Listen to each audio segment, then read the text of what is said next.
Hey everyone, and welcome back to this course on web scraping with Python.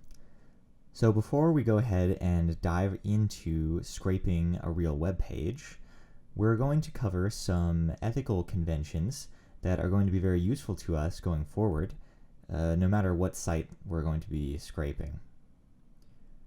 So in particular, we're going to be looking at a convention on the internet that makes an attempt to regulate the relationship between automated scraping programs and websites.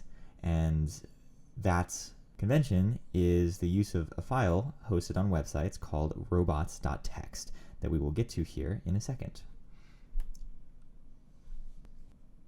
First though, we're going to go over some basic web scraping ethical principles.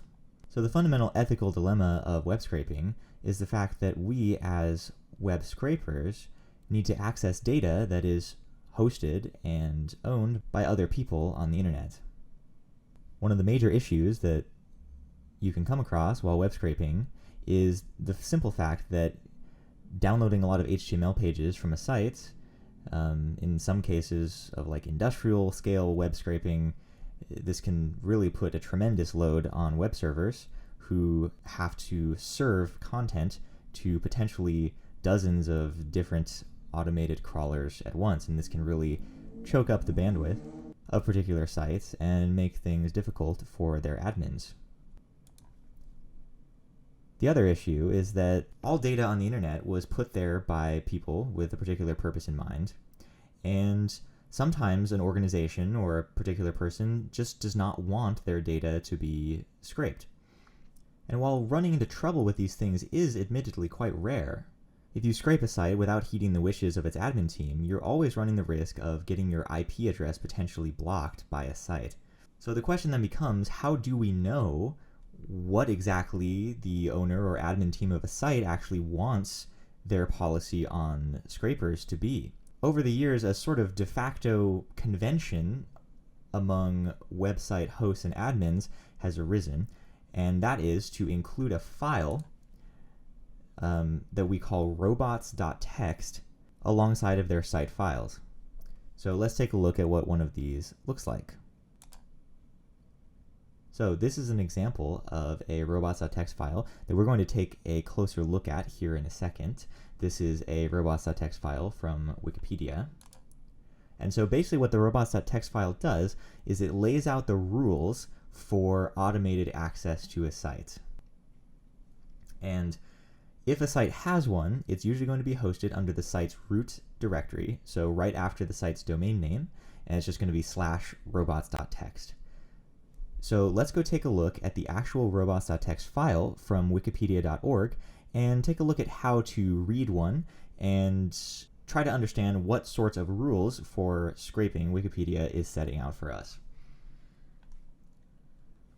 Okay, so here we are on the real robots.txt file from wikipedia.org. So let's take a look at how these are laid out. So we can see here that a # represents a comment. So these are actual notes written by Wikipedia admins.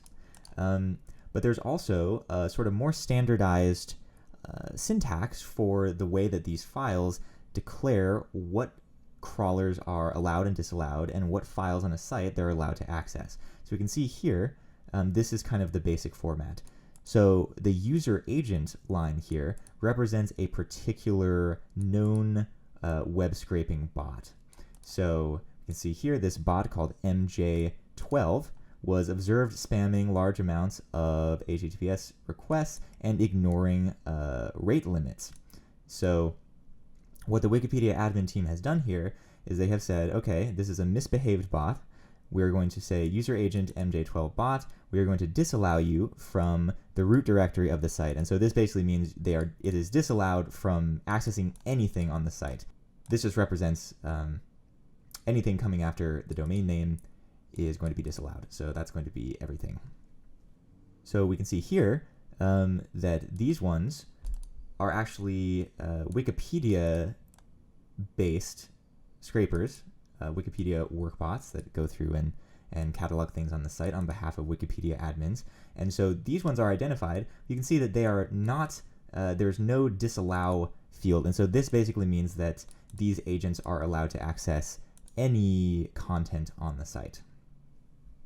And so if we scroll down, we can see that alongside of some notes, the admins have just listed out a lot of different crawlers that have caused them trouble in the past. Notice a lot of these are like commercial crawlers. These are very, very large-scale, powerful programs. Oftentimes when we're scraping for our own personal use or just for aggregating a modest data set, you really shouldn't run into any problems with this. But we still haven't seen exactly what Wikipedia's policy is on third-party web scraping. So we've seen they banned a lot of crawlers here. Well, let's take a look if they have anything else to say. So here we go. Here's an interesting note we have from an admin here. So friendly low-speed bots are welcome viewing article pages. So this is pretty much our go-ahead that, okay, we are going to make a very small-scale bot. It's only going to be pulling down basically a single HTML page once, ideally, as we'll get to. But yeah, as long as our bot is low speed and not aggregating a lot of pages, we should be good to go. So usually in a Robots.txt, a site admin will put in these helpful comments letting you know what they would like to happen on their site or not.